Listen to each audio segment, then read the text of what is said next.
The champagne flute felt too delicate in my hand-thin crystal, the kind that costs more than I used to make in a week. I stood near the bar at the Riverside Country Club, watching my son Michael laugh with his fiance's father across the room. They looked natural together, both in those tailored navy suits that probably came from the same place. Robert Manning had his hand on Michael's shoulder, leaning in like they were sharing state secrets. I adjusted my tie. It was the same one I'd worn to my own wedding 32 years ago. Still fit, still did the job. The rehearsal dinner was supposed to start in 20 minutes, but the room was already packed with people I didn't know. Amanda sighed, mostly. Her parents had insisted on hosting at their club, and Michael had agreed so fast I barely got the words out about the Italian restaurant I'd reserved. "Dad, the club makes more sense," he'd said over the phone. "It's closer to the venue, and the Mannings are members. Don't worry about it. Don't worry about it." That phrase had become his favorite lately. I took a sip of champagne. Too sweet. I wanted bourbon, but the bartender was busy making something complicated for a group of Amanda's sorority sisters, all of them in cocktail dresses that showed more leg than fabric. "You must be Michael's father," I turned. "A woman in her 50s, maybe older, with that kind of blonde hair that cost money to maintain." She had a smile that didn't reach her eyes. I said, "Frank. Morrison. Cynthia." She didn't offer a last name. "How are you finding everything? The club is gorgeous, isn't it?" "It's nice. Robert and Patricia are so generous, hosting all of this. I heard they're covering the entire wedding, too." She leaned in slightly, like we were conspirators. "Must be a relief for you." The words sat there between us, polite on the surface but barbed underneath. I'd heard that tone before at the engagement party, at the venue walkthrough. It was the sound of people doing math in their heads, calculating what I could and couldn't afford, where I fit in this world of country clubs and destination weddings. "Michael's lucky to have so many people who care about him," I said. Cynthia's smile tightened. She'd wanted more, some admission of gratitude maybe, or embarrassment. When she didn't get it, she excused herself to find someone more interesting. I finished the champagne and set the glass on a passing waiter's tray. My feet hurt. The shoes were new, had to be for tomorrow, and I hadn't broken them improperly. 38 years in construction, and I still hadn't learned that leather needed time. "Frank." Patricia Manning appeared beside me like she'd been summoned. Michael's future mother-in-law had that way of moving through a room smooth, purposeful, always in control. Her pearls caught the light from the chandelier overhead. "Patricia," I said. "Beautiful setup." "Oh, it's nothing." She waved her hand, dismissing weeks of planning with a gesture. "We just want the kids to be happy." "Have you seen the seating chart? I put you at table 4 near the back." "I thought you'd prefer somewhere quiet." Table 4, near the back. Away from the family table where Michael would sit with Amanda and both sets of parents, except not both sets, apparently. Just the Mannings and me, exiled to table 4 with people whose names I'd forget by dessert. "That's fine," I said. "Good, good." She was already looking past me, scanning the room. "Oh, there's the officiant. I need to grab her before dinner." "We'll catch up later, Frank." She was gone before I could respond. The bartender had finally freed up, so I made my way back over. "Bourbon," I said. "Neat." He poured it without comment, and I took a grateful sip. The burn was familiar, grounding. I checked my watch. 15 minutes until dinner. The room was getting louder, voices layering over each other, laughter spiking from different corners. I recognized so few of them. At my wedding, I'd known every single person in that VFW hall. My parents, Mary's parents, cousins, and high school friends, and the guys from the crew. We'd had a DJ who played too loud and a cake that listed slightly to the left, and it had been perfect. Mary would have known what to say right now. She would have charmed Patricia Manning and made everyone feel welcome, and she would have whispered something funny in my ear about the champagne being too sweet. But Mary had been gone for 3 years, and I was here alone, holding bourbon in a room full of strangers at my son's rehearsal dinner. Table 4 was near the kitchen doors. I could hear them swinging open and shut, the clatter of plates and the sharp voices of the staff coordinating the first course. The couple to my left introduced themselves something and something, friends of the Mannings from their book club. The woman asked what I did, and when I said construction, her interest visibly dimmed. Across the room at the head table, Michael was laughing at something Robert said. Amanda had her hand on his knee. Patricia was gesturing to the photographer, orchestrating the perfect shot. And I sat at table 4, near the kitchen doors, wondering when exactly I'd become a guest at my own son's wedding. The first course arrived, some kind of salad with goat cheese and candied pecans. I picked up my fork. That's when I heard it. Patricia's voice, not quite loud enough to carry across the room, but clear enough from where I sat. She was talking to someone at the next table, an older woman with silver hair. That's a shame about Frank, really. Michael tries, but you can only do so much. The man's a bit of a burden, if we're being honest.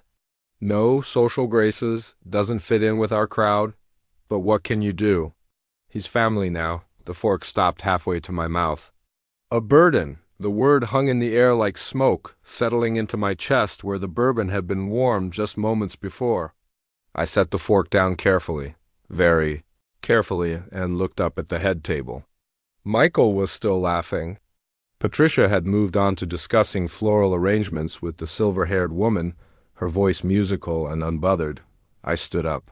The book club couple glanced at me but said nothing. My phone was in my jacket pocket. I pulled it out and walked toward the hallway near the restrooms, away from the noise and the laughter and Patricia Manning's voice still floating through the air. The hallway was quieter. I could still hear the dinner behind me, the clink of silverware, the polite conversation, but it was muted, distant. I opened my email app. Found the confirmation from Luxury Escapes. Stared at the numbers. Maldives luxury resort to 14 days total paid. $198,750, $200,000. Every penny of my retirement savings.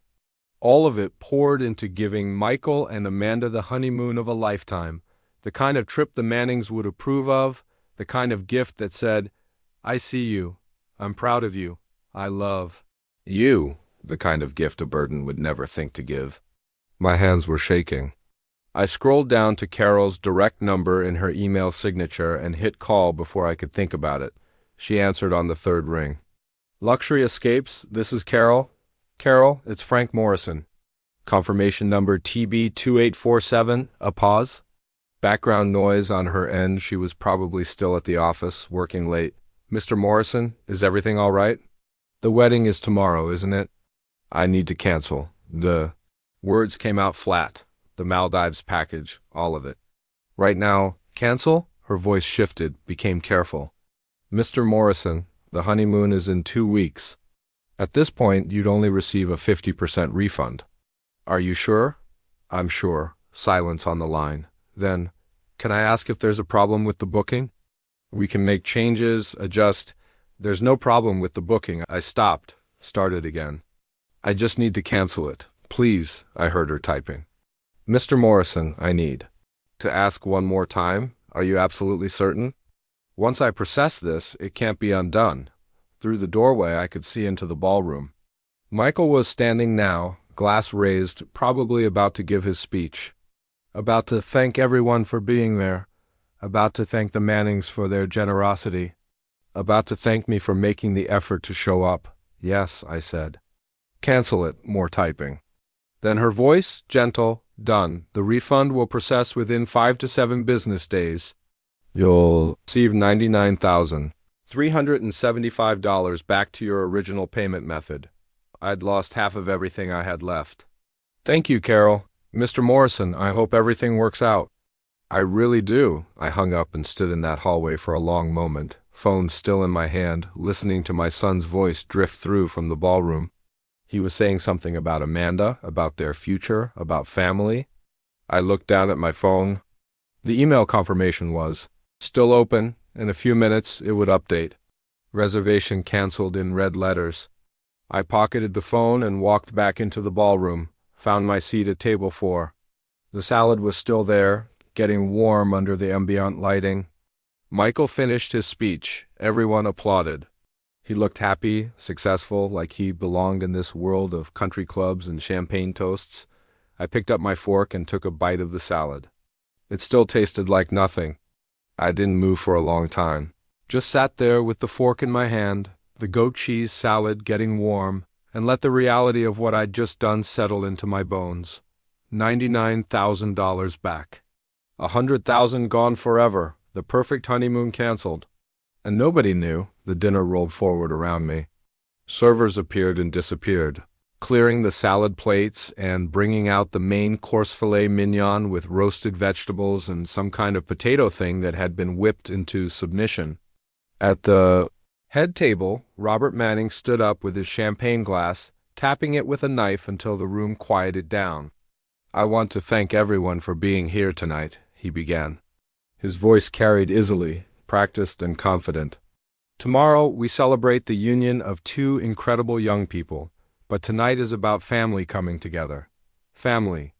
I watched him smile at Amanda, then at Michael, then at Patricia beside him. I'd just canceled a $200,000 gift for this family that called me a burden. When Amanda first brought Michael home, we knew immediately he was special. Smart, driven, exactly the kind of man we'd hoped our daughter would find. Robert paused for effect, letting the room appreciate the moment. "And we're thrilled to welcome him into our family. Our family, singular," he raised his glass. "To Michael and Amanda. May your marriage be filled with love, laughter, and all the adventures you're planning. Adventures. Like a honeymoon in the Maldives that no longer existed." Everyone drank. I brought the champagne to my lips but didn't swallow. My phone felt heavy in my pocket, carrying the weight of what I'd just done. Michael stood up next, and the room settled into an expectant hush. My son had always been good at speeches, debate team in high school, student government in college. He knew how to work a room. "Thank you all for being here," Michael started. "This has been an incredible journey, and Amanda and I are so grateful for the support we've received." I watched him talk about meeting Amanda, about their first date, about the proposal in Turks and Caicos. Watched him thank the Mannings for their generosity, for opening their home and their hearts. He had no idea what I'd just given up for him, what I'd just taken back. Then he paused, and for a second I thought maybe he'd turn toward table 4. Maybe he'd say something real, something that acknowledged the 38 years of double shifts and peanut butter sandwiches and being there when nobody else was. "And finally," Michael said, his voice warm, "I want to thank my dad for being here tonight. Dad, I know this isn't your usual scene, but it means a lot that you made the effort." "Made the effort?" The table clapped politely. A few people glanced back at me, smiling those empty smiles. I raised my glass slightly, acknowledging the attention, and Michael moved on to talking about Amanda's bridesmaids. The book club woman leaned over again. "That was sweet," she said. "You must be so proud." "I am, and that was the hell of it." Underneath the anger and the humiliation and the canceled honeymoon sitting in my phone like a time bomb, I was proud. Michael had built a life I'd never imagined for myself. The consulting job, the downtown apartment, the beautiful fiancée from a family with a country club membership. I'd wanted him to do better than me. Mission accomplished. The servers brought dessert, some kind of chocolate thing with gold leaf on top, actual gold. I stared at it, thinking about the Maldives bungalow with the private pool, the sunset yacht excursion, the couple's spa treatments. All of it gone with one phone call. My phone buzzed. "Sarah." "You're being weird with your texts?" I pulled it out under the table. She'd picked up on something in my earlier messages, that sixth sense siblings have when something's wrong. "I'm fine," I typed back. "Liar, what happened?" I looked at the screen at those 3 letters. Blinking back at me, I could tell her, right now. Type out the whole thing, Patricia's comment, the phone call, the cancellation. Instead, I wrote, "Tell you later, after the wedding." 3 dots appeared, stayed there for a while. Then, "Dad, you're scaring me. Are you okay?" "I'm okay. Promise. You. Love you too. Call me tonight." I pocketed the phone and pushed the dessert around with my fork. The gold leaf flaked off in little pieces, catching the light. Across the room, Amanda's maid of honor was standing now, giving her own toast. Something about college roommates and late-night study sessions and how Amanda had always known exactly what she wanted. The room laughed at some inside joke I didn't understand. I thought about Mary, about how she would have handled this moment. She probably would have confronted Patricia directly. Mary never backed down from anyone. Or maybe she would have talked me out of booking the Maldives trip in the first place, reminding me that Michael didn't need extravagant gestures to know he was loved. But Mary was gone and I'd made the decision alone. Both of them booking it and canceling it. The maid of honor finished her speech. More applause. The dessert plates were being cleared. People were starting to stand, mingling again, the formality of dinner dissolving into casual conversation. Michael and Amanda worked the room together, her hand on his arm, both of them smiling and accepting congratulations. They moved from table to table, greeting guests, taking photos. I watched them get closer to table 4 and felt my chest tighten. Would he see it on my face? The decision I'd just made? Could he tell that his father had just canceled the surprise of a lifetime out of hurt and anger and the bone-deep exhaustion of never being enough? They reached my table. Michael's smile was bright but slightly strained. He'd been performing for an hour, and it was starting to show. "Hey, Dad," he said. "You doing okay?" "You've been quiet." Amanda stood beside him, beautiful and polite and completely oblivious to the bomb ticking in my pocket. "I'm fine," I said. "Just taking it all in. It's a lot, I know. Tomorrow's going to be even bigger." He laughed, running his hand through his hair. "I can't believe it's actually happening." "Neither can I thought. "Neither can I. Listen, Dad, I wanted to talk to you about tomorrow." But Patricia Manning appeared again, materializing like she had a sensor for whenever Michael was talking to me. "There. You are, Michael, darling. The photographer wants a few more shots before people start leaving. Family photos. Would I be in those, or would it be just the Mannings again?" "Sure, Patricia. Dad, we'll catch up tomorrow, okay?" "Sure," I said. And just like that, they were gone, swept up in the current of the evening's events. I sat at table 4 and watched them pose for pictures. Michael and Amanda, the Mannings, the bridesmaids, the groomsmen. Everyone beautiful and successful, and exactly where they belonged. The book club couple was leaving. "Lovely to meet you, Frank," the woman said. "See you tomorrow at the ceremony." "See you tomorrow." The room was thinning out. Guests filtering toward the exits, calling out goodbyes, making plans for brunch in the morning. I stayed in my seat, watching the party wind down. My phone buzzed again. "Not Sarah this time? An email notification?" "Luxury Escapes. Cancellation confirmation. Reservation number TB2847 has been canceled. Refund. Amount $99,375. Processing time 5 to 7 business days." There it was, official, real, no turning back. I stared at the email for a long time, reading it over and over until the words stopped making sense.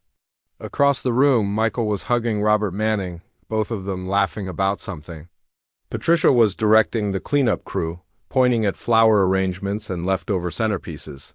Amanda was with her bridesmaids, all of them taking selfies. Nobody was looking at me. Nobody ever was. I stood up. My knees protested. Too much sitting, too many years of physical work catching up all at once. I needed to get back to the hotel and process what I'd just done before I saw Michael tomorrow at the wedding. The town car was waiting outside. Same young driver, same polite smile. He held the door open and I slid into the back seat. "How was the dinner, sir?" "It was fine," I said. We drove through the dark streets in silence. I watched the city lights blur past, thinking about tomorrow, about the wedding ceremony where I'd sit in row 7, about the reception where I'd be at table 12 near the bar, about the moment when Michael would look for the Maldives envelope that would never come, about whether I'd tell him what I'd done or just let him think his father forgot.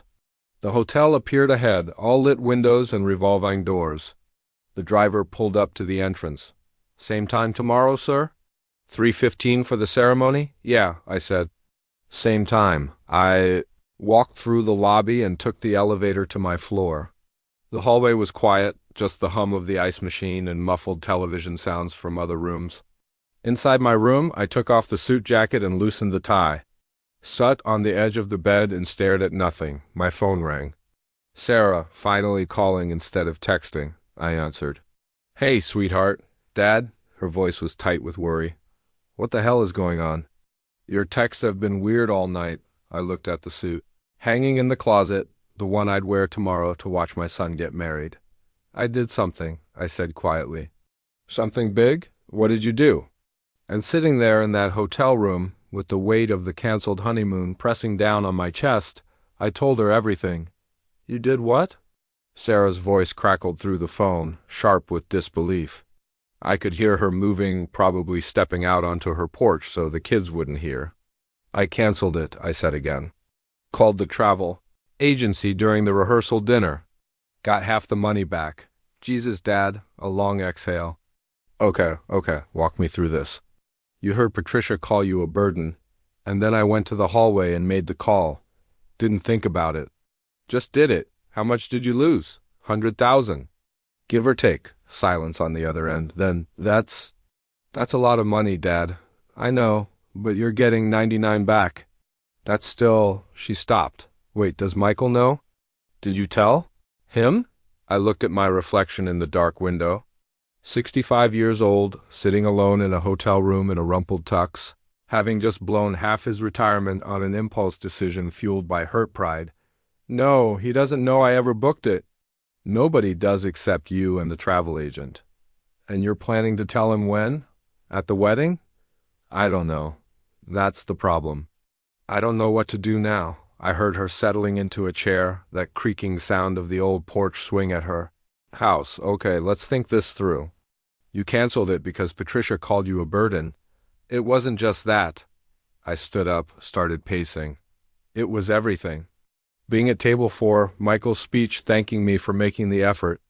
Being invisible at my own son's rehearsal dinner. The Maldives trip was supposed to show him that I'm not just some old guy who doesn't fit in, that I see him, that I'm proud of him. And now? Now I don't know if I want to give them anything. If that makes me petty or smart or just tired. Sarah was quiet for a moment. When she spoke again, her voice was softer.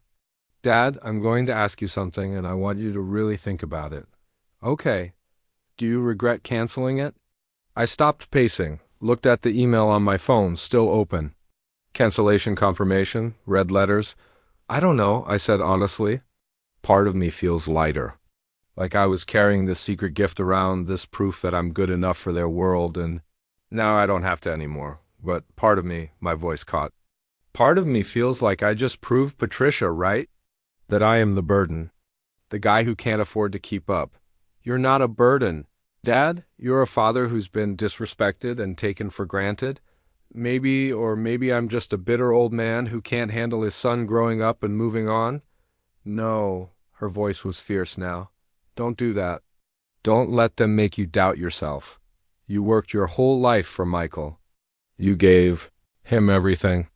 And if he can't see that, if he's so caught up in the Mannings world that he's forgotten where he came from, that's on him, not you. I sat back down on the bed. I still have to go to the wedding tomorrow. Do you want to? He's my son. That's not what I asked. I thought about it. Really thought about it. Yeah, I want to go. I want to see him get married. I'm angry and hurt and I feel invisible, but he's still my boy, and I paused. Maybe part of me wants to. See his face when he realizes there's no Maldives envelope. Dad? I know how that sounds. But I'm human, Sarah. I'm allowed to be angry. You are. And you're allowed to protect yourself, too. That's what you did tonight. You protected yourself from throwing away everything you have left on people who don't appreciate it. Then why do I feel so guilty? Because you're a good father. Good fathers feel guilty even when they shouldn't. I heard her shift in the swing. Listen, you're going to the wedding tomorrow. You're going to sit in row 7 or wherever they put you. And you're going to decide in the moment whether to tell Michael what happened. But Dad, whatever you decide, you don't owe them anything, not anymore. You've given enough. I looked at the photograph of Mary on my phone's lock screen. Our anniversary 20 years ago, her laughing at something I'd said. What would Mom do? I asked. Sarah laughed, but it was sad. Mom would have marched up to Patricia Manning at that rehearsal dinner and told her exactly where she could stick her burden comment. Then she would have dragged you out of there and taken you for ice cream. She would have hated that I booked the Maldives in the first place. Probably. She always said you gave too much. I just wanted him to have the life we couldn't afford. And he does, Dad. he has it. The job, the apartment, the country club wedding, mission accomplished. But somewhere along the way, he forgot that you're the reason he has any of it. My throat was tight. Maybe tomorrow will remind him. Maybe, or maybe it won't. Either way, you'll survive this. We'll figure it out together. I love you, sweetheart. I love you too. Now get some sleep. Tomorrow's going to be long. We hung up, and I sat in the silence of the hotel room. The suit for tomorrow hung in the closet, pressed and ready. My shoes sat by the door, still stiff and uncomfortable. The wedding invitation was on the desk-heavy cardstock with gold lettering, the Manning's address embossed at the bottom. Mr. and Mrs. Robert Manning request the honor of your presence at the marriage of their daughter Amanda Louise to Mr. Michael James Morrison. My son's name squeezed in at the end like an afterthought. I opened my laptop, the old Dell that took forever to boot up. Pulled up my banking app and stared at the balance. $3,847.32. In a week, it would be over $100,000. Still not enough to retire comfortably, but enough to survive. Enough to stop worrying about every prescription copay and grocery bill. Enough to have some dignity. I closed the laptop and pulled out my wallet. Found the photograph I'd carried for 3 years Mary on our 20th anniversary, laughing at something I'd said. We'd gone to a diner that morning because Michael needed new tires. She'd ordered pancakes and told me it was the best anniversary ever. I messed up, I said to the photograph. I booked a trip we couldn't afford, then canceled it out of spite, and tomorrow I have to watch our son get married while pretending everything's fine. Mary smiled back at me from that frozen moment, offering no judgment. Just that familiar warmth that had carried me through 32 years of marriage and 3 years of grief. I set the photo on the nightstand and lay back on the bed, still in my dress shirt and slacks. Stared at the ceiling and tried to imagine tomorrow. Walking into St. Catherine's Episcopal. Sitting in row 7 while the Mannings got the front row. Watching Michael marry Amanda under those stained glass windows. The reception at the country club. Table 12 near the bar. The moment when Michael would look for a gift that didn't exist. Would I tell him? Would I pull him aside before the ceremony, explain what I'd done? Or would I just let it play out, let him think I'd forgotten or couldn't afford anything? The truth was, I didn't know. The anger from tonight was still hot in my chest, mixing with love and pride and a bone-deep exhaustion that had nothing to do with how late it was. My phone buzzed, a text from Michael. Hey, Dad, forgot to mention photos start at 2:30 tomorrow, family portraits. Car will pick you up at 3:15. See you then? Family portraits. I wondered if that meant me or just the Mannings. I typed back, sounds good, see you tomorrow. 3 dots appeared, disappeared. Then, thanks for being here, Dad, means a lot. I stared at those words for a long time, means a lot. Not I need you there or wouldn't be the same without you. Just means a lot. Generic, safe, the kind of thing you'd say to any guest. I set the phone down without responding. The hotel room was too quiet. I could hear the hum of the air conditioning, the distant sound of a television through the wall, the occasional footsteps in the hallway. Normal sounds of normal people doing normal things. Not sitting alone at midnight, processing a canceled honeymoon and a fractured relationship with their only son. I got up and took off the dress shirt, hung it carefully so it wouldn't wrinkle for tomorrow. Brushed my teeth, washed my face. Stared at myself in the bathroom mirror, 65 years old. Gray hair, lines around my eyes from 38 years of squinting in the sun on construction sites. Hands that were still calloused even after a year of retirement. The face of a man who'd worked hard, sacrificed more, and somehow ended up at table 12. The face of a burden. I turned off the light and climbed into bed, set my alarm for 7, closed my eyes. Sleep didn't come for a long time. When it finally did, I dreamed about volcanoes and science fairs and a little boy with my eyes telling me we'd won second place. Not I won. I woke up at 6:47 a.m., 13 minutes before my alarm, and lay in the dark knowing exactly what I had to do. I was going to that wedding. I was going to sit in row 7 and watch my son get married. And when the right moment came, if it came, I would tell him what I'd done, not out of spite, not to hurt him, but because he deserved to know the truth about what his father had been willing to give and what it had cost to take it back. The hotel breakfast was continental coffee, bagels, sad-looking fruit. I sat alone by the window at 7:30 in the morning and watched people come and go. Young couples on weekend trips. Families with kids running around. A businessman in a suit typing furiously on his phone while his eggs got cold. Normal people, living normal lives, not carrying the weight of a canceled $200,000 secret to their son's wedding. I poured myself a second cup of coffee. It was weak, institutional, nothing like the stuff Mary used to make. She'd always insisted on grinding the beans fresh every morning, said it was the one luxury we could afford. I'd never learned to do it right after she died. Just bought the pre-ground stuff and tried not to think about it. My phone sat on the table next to the plate of untouched bagel. No new messages since Michael's text last night. Sarah hadn't called again, probably giving me space to figure things out. The thing about making a decision in anger is you wake up the next morning and have to live with it. Last night, in that hallway at the country club with Patricia's voice still echoing in my ears, canceling the trip had felt right, necessary, a line in the sand that said I wasn't going to keep pouring myself into people who saw me as a burden. This morning, drinking bad coffee in a hotel breakfast room, it felt more complicated. I pulled up my email and read the cancellation confirmation again. 5th time since waking up. The numbers hadn't changed. Still 99,000 coming back. Still 100,000 gone forever. Still a decision I'd made and couldn't unmake. A family sat down at the table next to me, parents and 2 kids, maybe 8 and 10. The dad was wearing a college sweatshirt, the mom was refereeing an argument about who got to sit by the window. Normal, easy, the kind of morning I'd had 1,000 times when Michael and Sarah were little.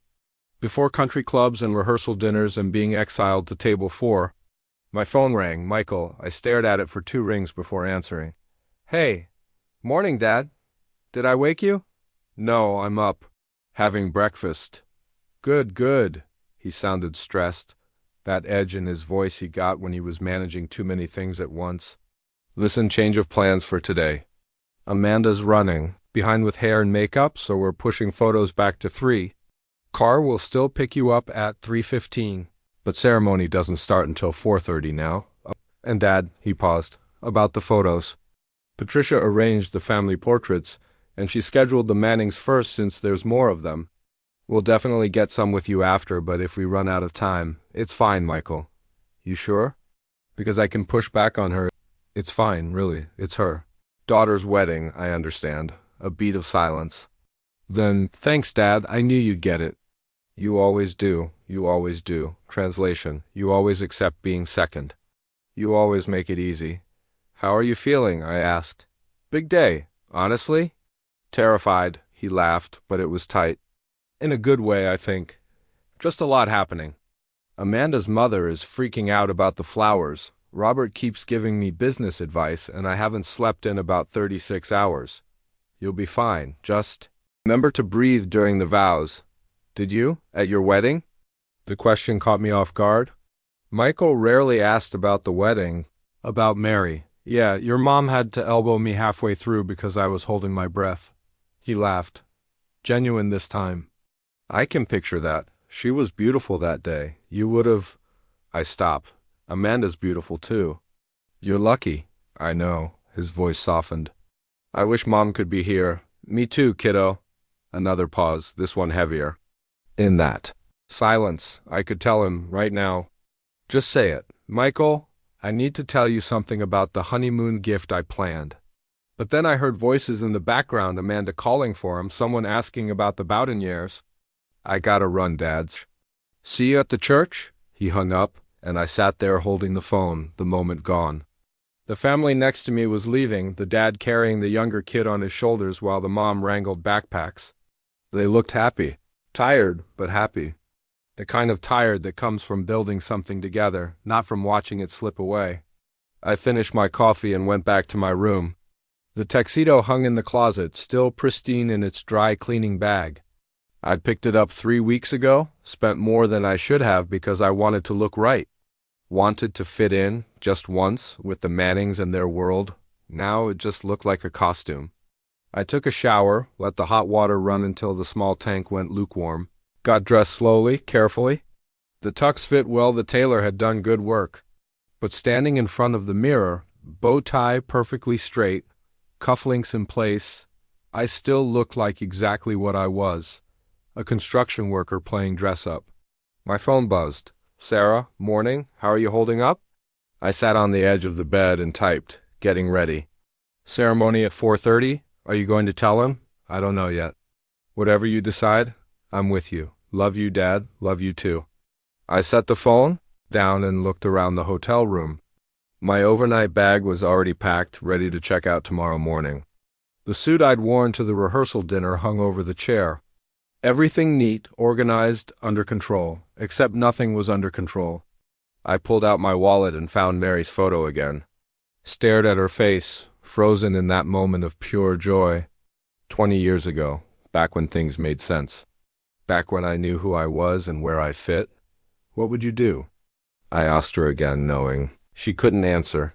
"Would you tell him? Would you go to the wedding at all?" The photo just smiled back, unchanging. I checked my watch. Noon, 3.5 hours until the car arrived. 3.5 hours to figure out what I was going to say when I saw Michael at the church. "Hey, son, congratulations. By the way, I spent your entire inheritance on a honeymoon and then canceled it because your future mother-in-law called me a burden. Michael, before you get married, you should know I almost gave you the trip of a lifetime, but decided you didn't deserve it. Kiddo, I need to tell you something about how much you've hurt me lately and how I made a really expensive mistake trying to prove I still matter." None of it sounded right. I put on the tux jacket, adjusted the bow tie one more time, looked at myself in the mirror and tried to see what Patricia Manning saw. What made her think burden when she looked at me? Was it the gray hair, the calloused hands, the way I held my fork, wrong at fancy dinners?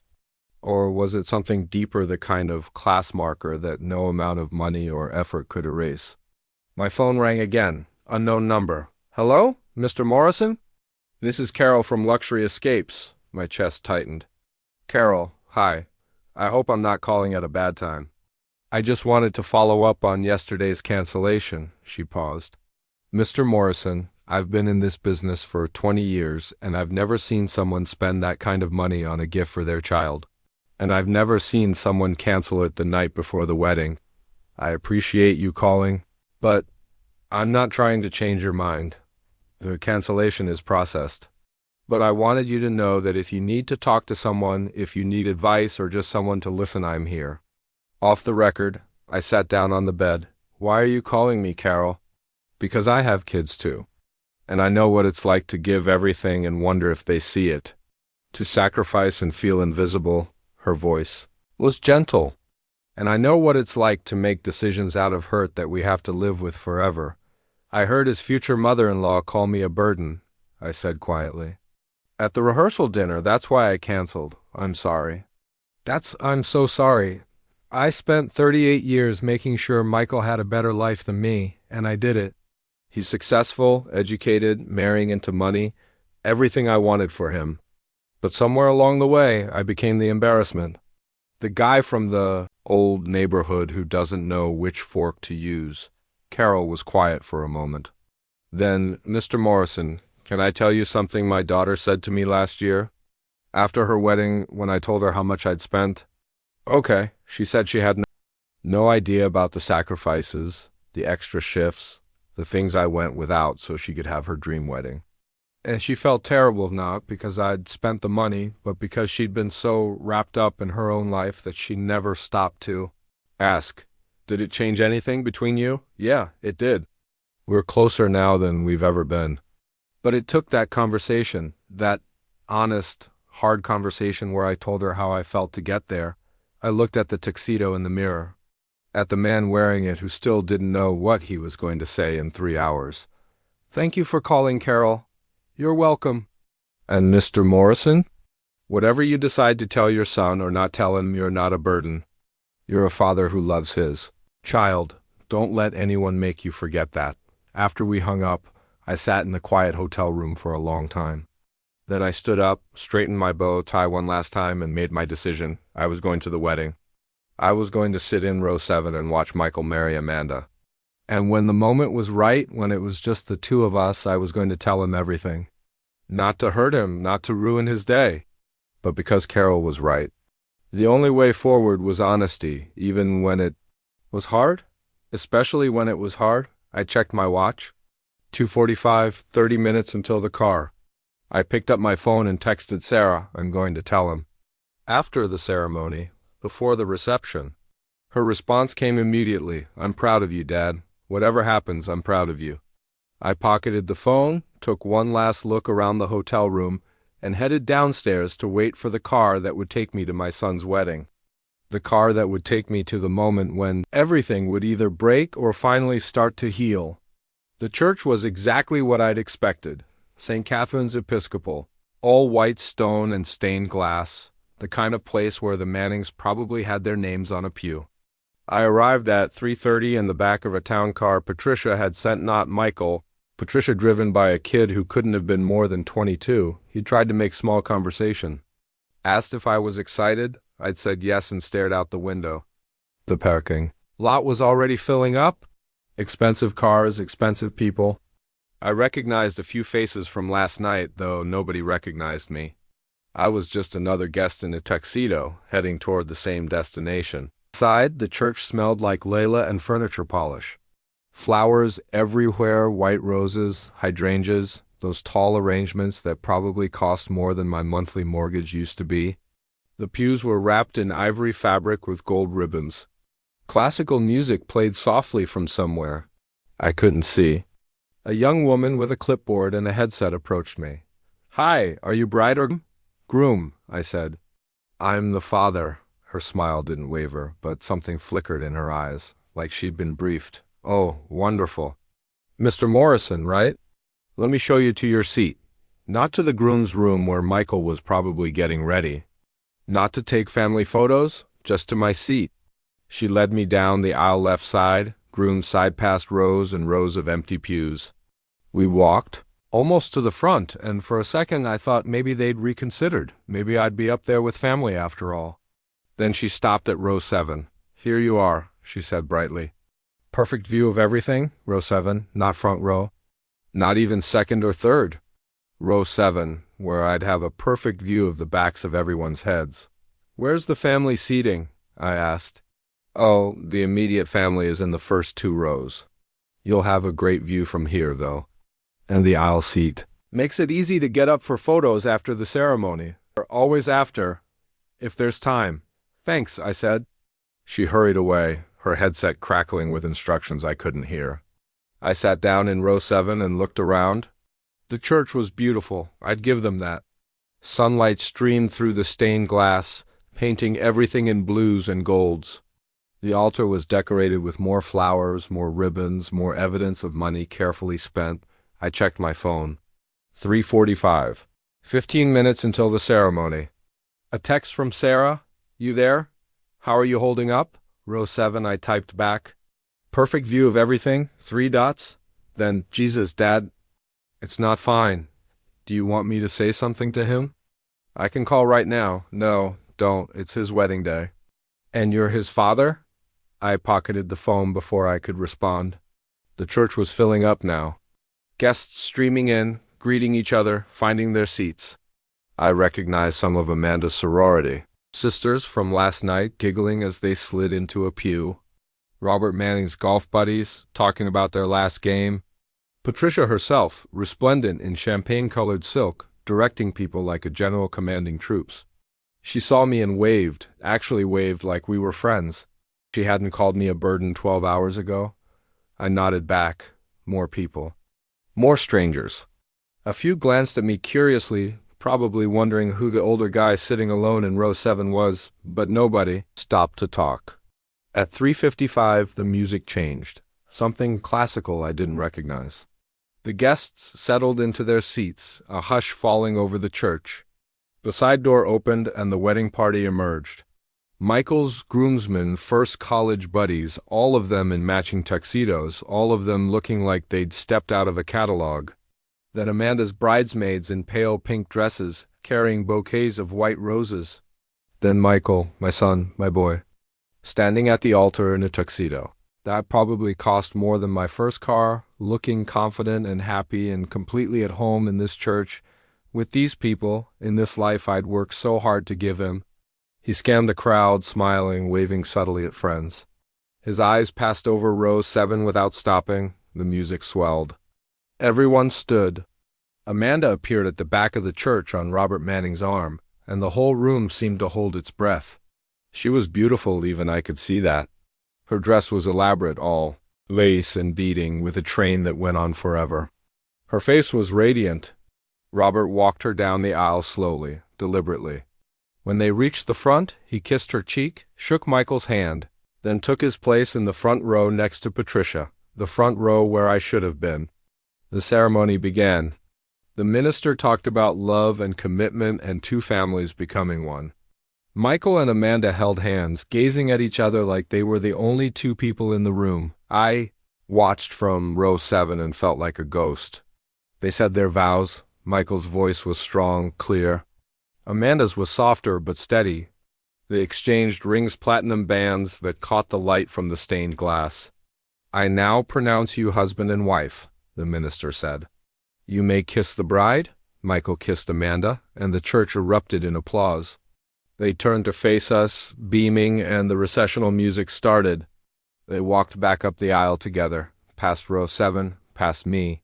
Michael's eyes swept over the guests, but he was looking at the crowd, not at individuals. Not at his father sitting alone while everyone else had someone next to them. The wedding party followed. The groomsmen and bridesmaids paired up and laughing. Then the parents Robert and Patricia Manning walking together like they owned the place. Nobody came to walk with me. I sat there as the pews emptied, as guests filed out to go to the cocktail hour or take photos or do whatever people did between the ceremony and the reception. The church grew quiet again, just the lingering smell of Layla and the faint echo of footsteps. The woman with the clipboard appeared. "Mr. Morrison? They're ready for family photos now, if you'll follow me." I stood up, straightened my bow tie, and followed her outside. The photos were being taken in the church gardens, all manicured hedges and rosebush. The photographer had Michael and Amanda positioned under a white pergola, laughing at something his had said. "Okay, let's get family." The photographer called out. Manning's first. Robert and Patricia joined them, then Amanda's brother and his wife, then her grandmother, then what seemed like an endless parade of Manning relatives. The photographer arranged them, rearranged them, took shot after shot. I stood off to the side and waited. 20 minutes later, he finally called, "All right, Morrison family now." I walked over. Michael's smile was still in place, but it had gone slightly mechanical. "Hey, Dad," he said. Thanks for waiting, like I'd had a choice." The photographer looked around. "Just the three of you?" "My sister couldn't make the ceremony," Michael said. "She'd be at the reception." "Oh, great. Let's do a few with Dad and the groom first." He positioned us, Michael in the middle, me on his left, Amanda on his right. Then just Michael and me. Then the three of us again in different poses. The whole thing took maybe 5 minutes. "Perfect," the photographer said. "That's all we need. You folks can head to cocktail hour." Michael started to turn away, but I caught his arm. "Can we talk? Just for a minute?" He glanced at Amanda, who was checking her phone. "Dad, we're really behind schedule. Can it wait until the reception?" "It's important." Something in my voice made him stop. "Okay, yeah, let me just Amanda, honey. I'll meet you inside in a minute."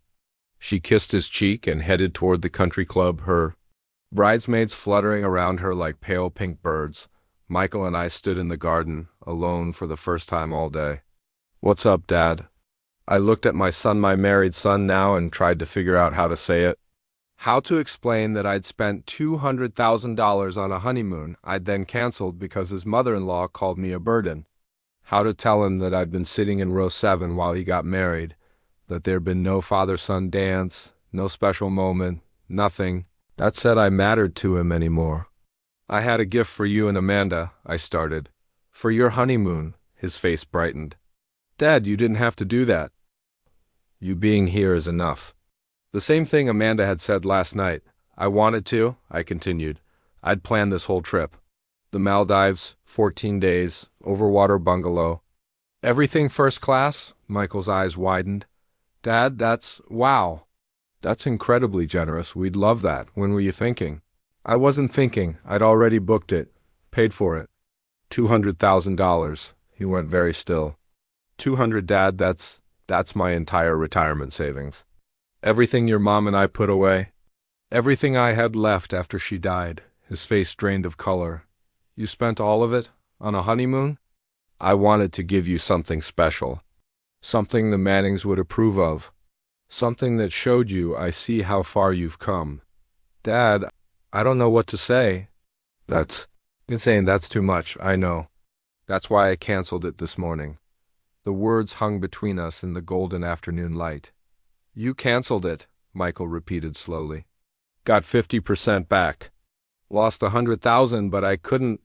I stopped, started again. Last night I heard Patricia call me a burden, said I don't fit in with your new crowd. Said you try, but what can you do? Michael's jaw tightened. Dad, I didn't know she said that. I would never. And then this morning, she texted me, told me I'm sitting at table 12 at the reception, near the bar. I'm some drunk who needs easy access. I looked at him directly. Row 7 at your wedding, Michael. Your father sat in row 7 while the Mannings got the front row. The seating was Patricia's. I don't care whose idea it was. You let it happen. Michael flinched like I'd slapped him. Dad, I'd know you didn't know? The words came out harder than I meant them to. You didn't know that seating? Your father in row 7 might feel like a slap in the face? You didn't notice there was no father-son dance scheduled? No photos planned? I told you about the dance. You said you understood. What was I supposed to say, Michael? No? Make a scene? Ruin your perfect wedding? I shook my head. I've spent your whole life trying not to be a burden. Trying to give you everything. And apparently I succeeded so well that you don't need me anymore. That's not fair, isn't it? When's the last time you called me just to talk? Not to check off some obligation, not because it's Sunday and you feel guilty.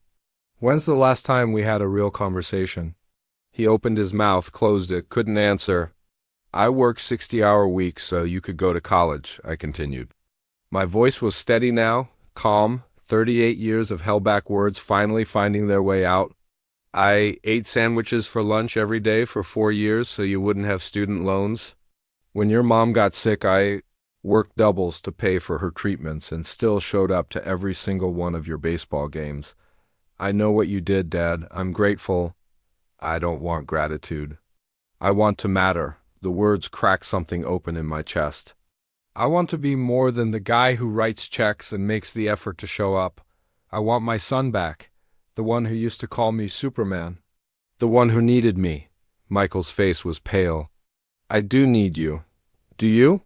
Because from where I'm standing, the Mannings have replaced me pretty thoroughly. Robert's the one giving you business advice. Patricia's the one planning your life. I'm just the old guy from the old neighborhood who doesn't know which fork to use. That's not. He stopped.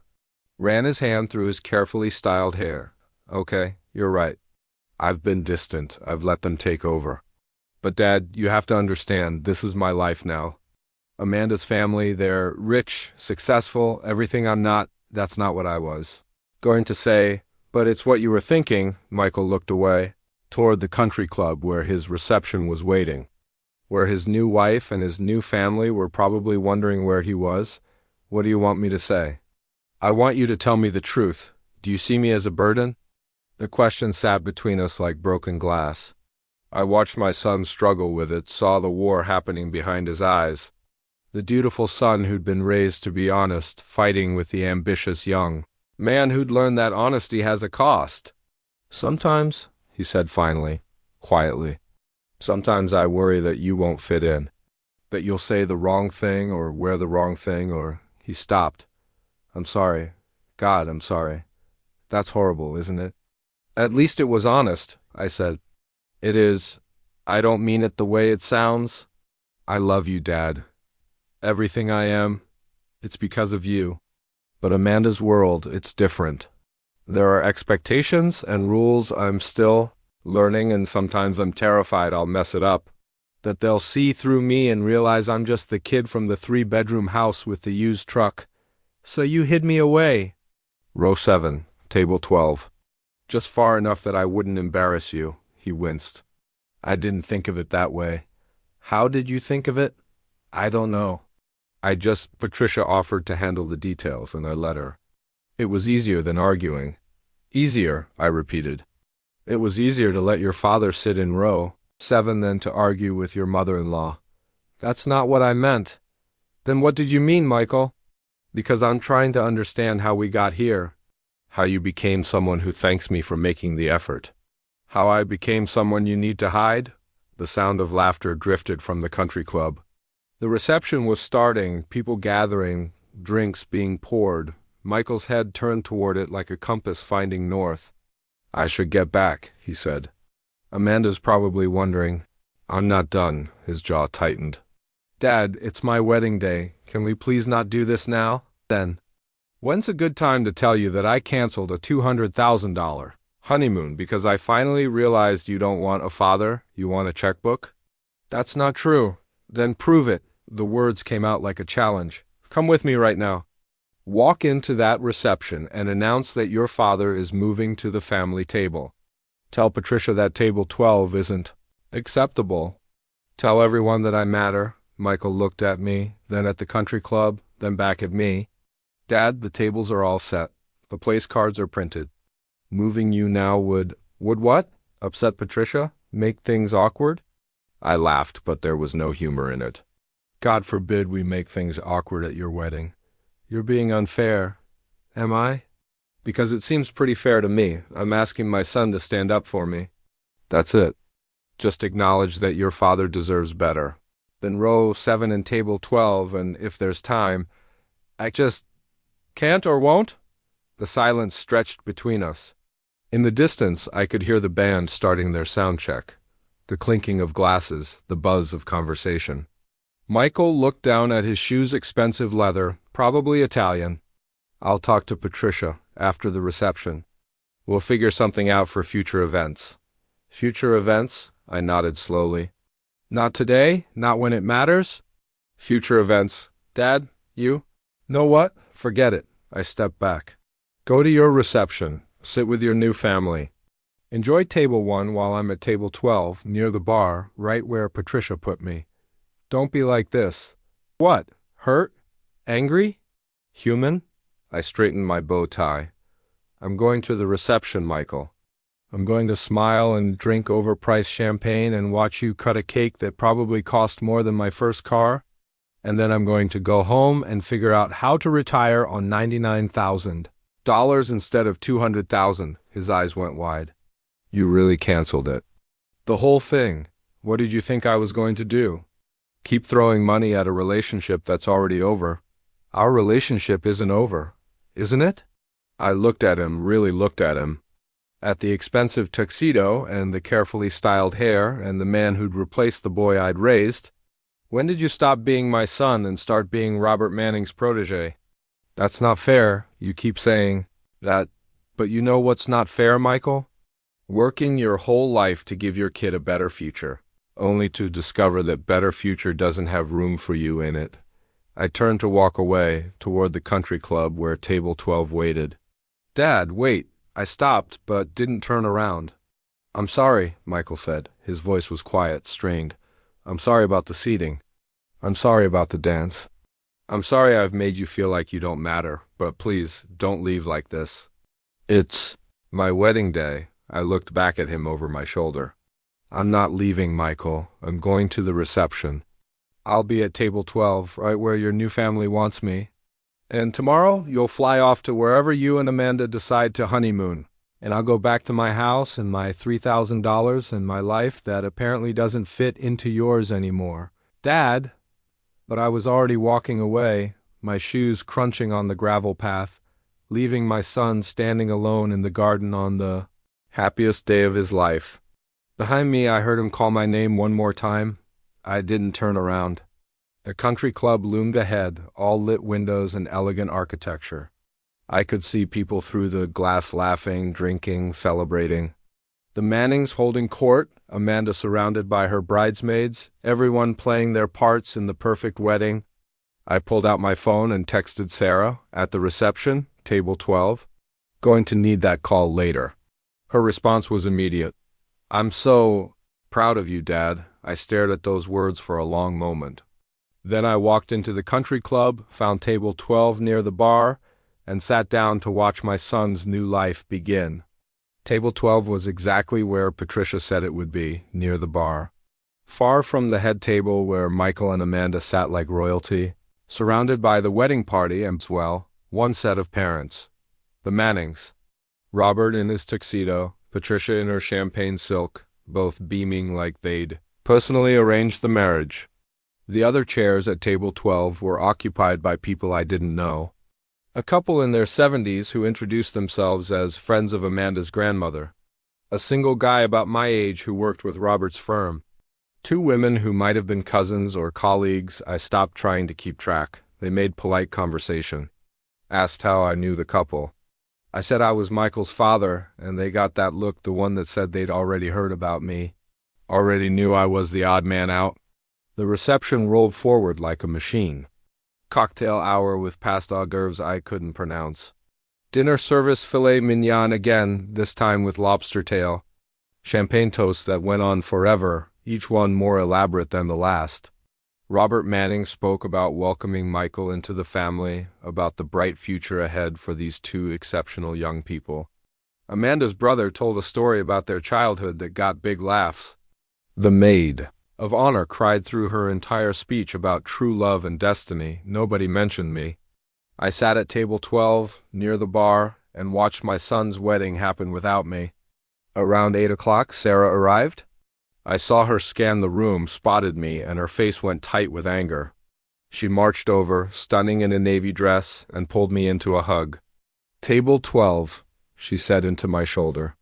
I'm going to kill him. Don't, it's done. She pulled back and looked at me. You okay?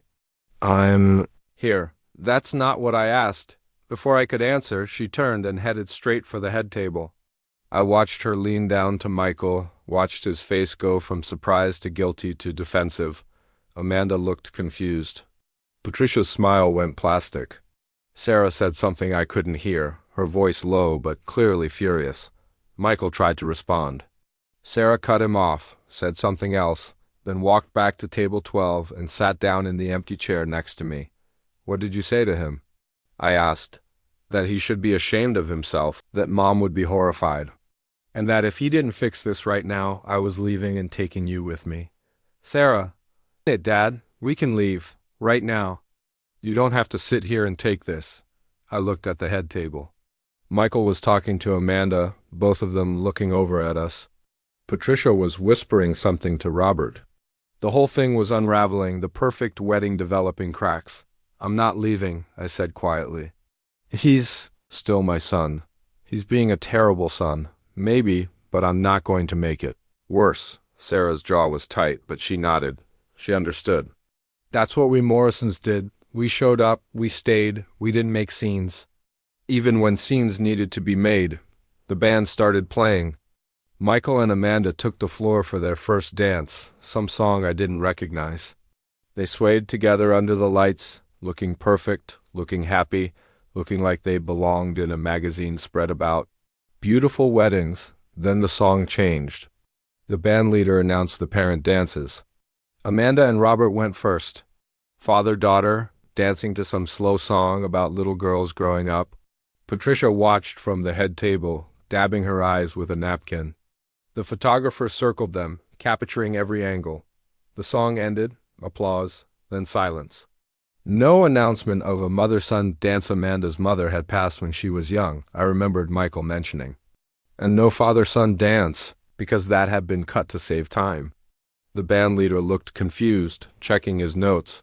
The guests shifted uncomfortably. Michael stood on the dance floor, alone, looking unsure. Then he walked over to table 12. The whole room went quiet.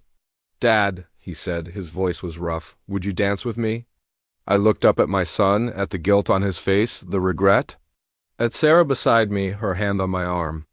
At the Mannings watching from the head table with expressions I couldn't read. "There's no song scheduled," I said. "I don't care." "I'm asking anyway." The room was still silent, waiting. I stood up. My knees protested, my feet hurt in the new shoes, but I stood up. Michael led me to the dance floor, and the band, God bless them, started playing. Something slow, something simple. We faced each other awkwardly, not quite sure how to do this. It had been decades since I'd taught him to dance, his feet on top of mine in the living room while Mary laughed. "I'm sorry," Michael said as we swayed, "for all of it. The seating, the photos, making you feel like you don't matter. You do matter. You're my father. I am. I got caught up in their world. Started believing that's who I needed to be. Forgot where I came from." His voice cracked. "Forgot who raised me." I looked at him, really looked. And under the expensive tuxedo and the perfect hair, I saw him. The kid who built volcanoes. The teenager who cried about Jenny Carter. The young man who sat with me in the driveway the night his mother died. "I canceled the honeymoon," I said quietly. "This morning, got half the money back." "I know." "Sarah told me." He swallowed hard. "Dad, I would never have asked you to spend that kind of money. Never." "I know. That's why I did it. I wanted to give you something that showed how proud I am. How far you've come. I don't need the Maldives to know that. I just need you." The song was ending. The room was still watching us. This moment that wasn't planned, wasn't perfect, wasn't part of Patricia Manning's carefully orchestrated event. "Your mother would have liked Amanda," I said. "She's good for you." "Yeah? Yeah, but Michael..." I started again. "Don't forget where you came from. Don't forget the people who got you here. Success is good. Ambition is good. But not at the cost of who you are." "I won't. I promise." The song ended. We stood there on the dance floor, and Michael pulled me into a hug. A real one, tight and fierce, like he used to give me when he was small. "I love you, Dad," he said. "I love you too, kiddo." The room erupted in applause. Sarah was crying at table 12. Even some of the Mannings' friends looked moved.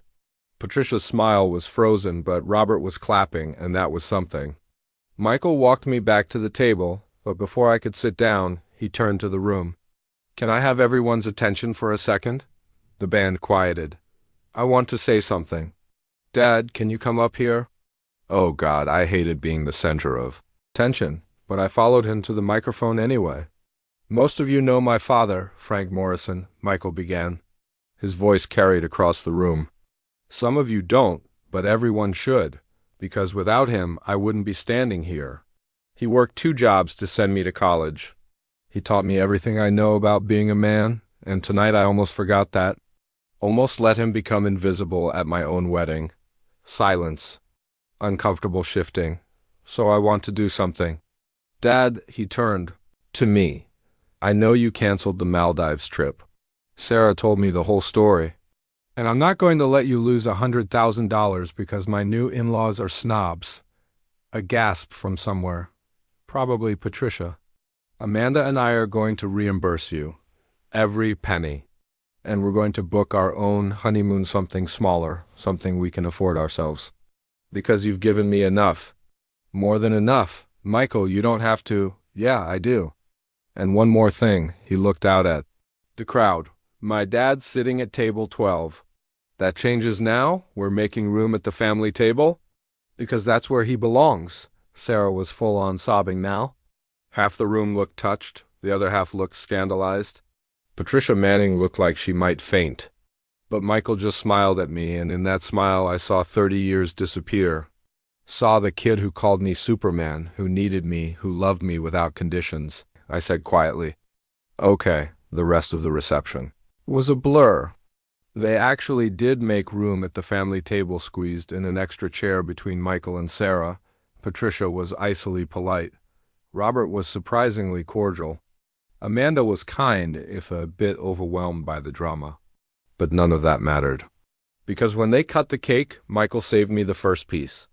And when they danced again, he introduced me to everyone as my dad, the toughest guy I know.